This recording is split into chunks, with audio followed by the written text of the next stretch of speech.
Hey guys, this is Lim with Lim Reviews and welcome to another video on my channel. So if you're new here, note that I release 1 to 2 videos every week showing you guys the latest smartphones that I'm able to get my hands on. So do subscribe to see more videos like this. Anyways, today I'm here to talk to you about the Mi 9. This is going to be a super quick video. I've been using this device for almost a week now I just wanted to share with you guys my thoughts on this particular device. So let's jump into it right away.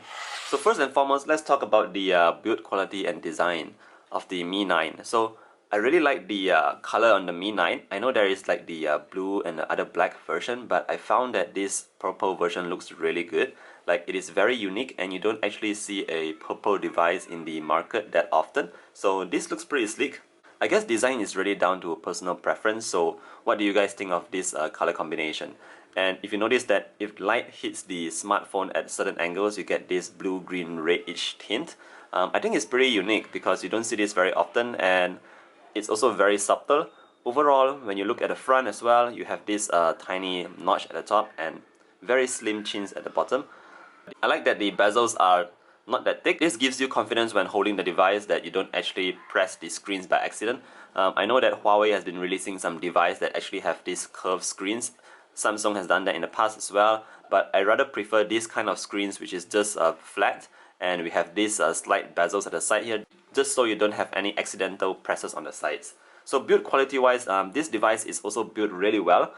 Everything feels really great in hand. It's not that heavy, it's quite light in fact. I'm not sure how good this glass back will hold up over time because it does look like it might be easy to be scratched, but I'm not going to do a scratch test on my Mi 9 because it's just so beautiful. I'm trying to keep it as clean as possible. But overall, build quality and design, I'm definitely very pleased with this. Moving on, let's talk about the display. So the display here is a very nice AMOLED display.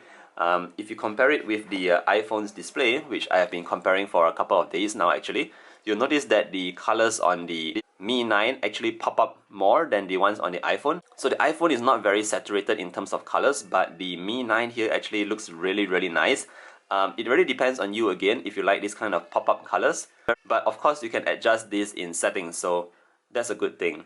Also, image clarity is very good on the Mi 9. I realized that viewing angles is pretty much the same as the one on the iPhone XS that I'm having here. So you can see that this is a very good AMOLED display panel. I have no issues with it so far and I really like it. Moving on, let me just talk to you about the performance on this Mi 9.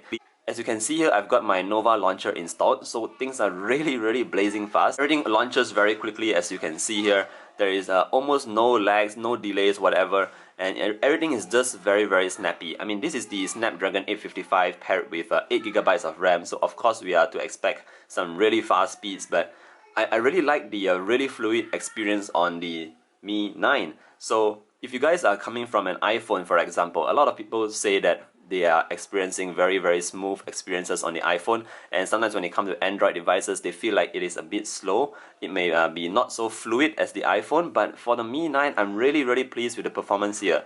Even after using for like a week, like I said, it has not slowed down and everything is so good.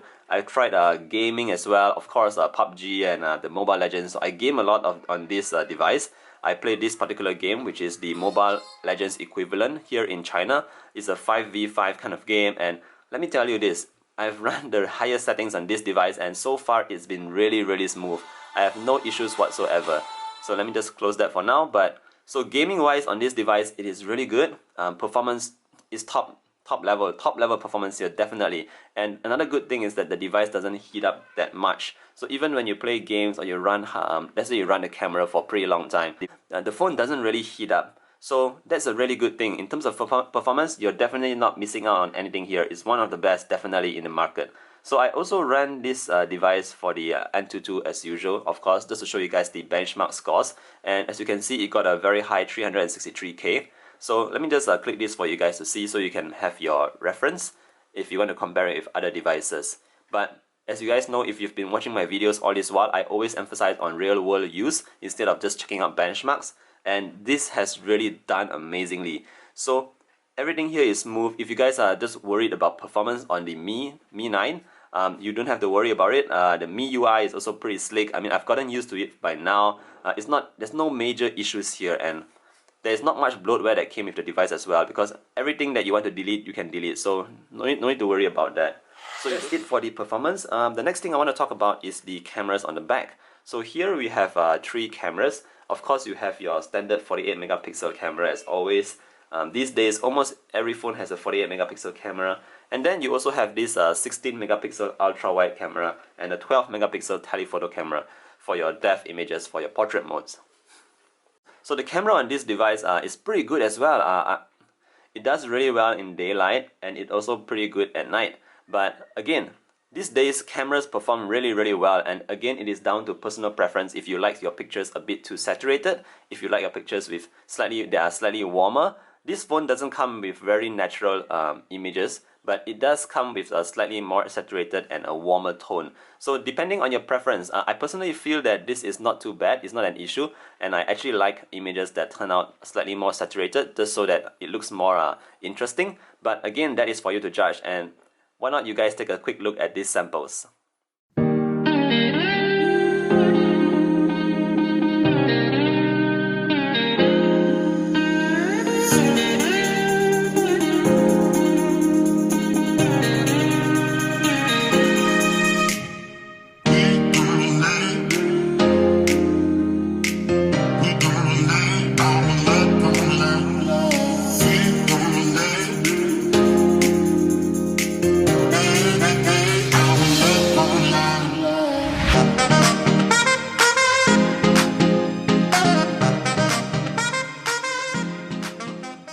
Guys, now that you have seen the samples taken by the Mi 9, again I would like to just say that this is really based on personal preference. If you like the kind of images that comes out from the Mi 9, then this device is definitely for you. But so far everything has been pretty strong on the Mi 9.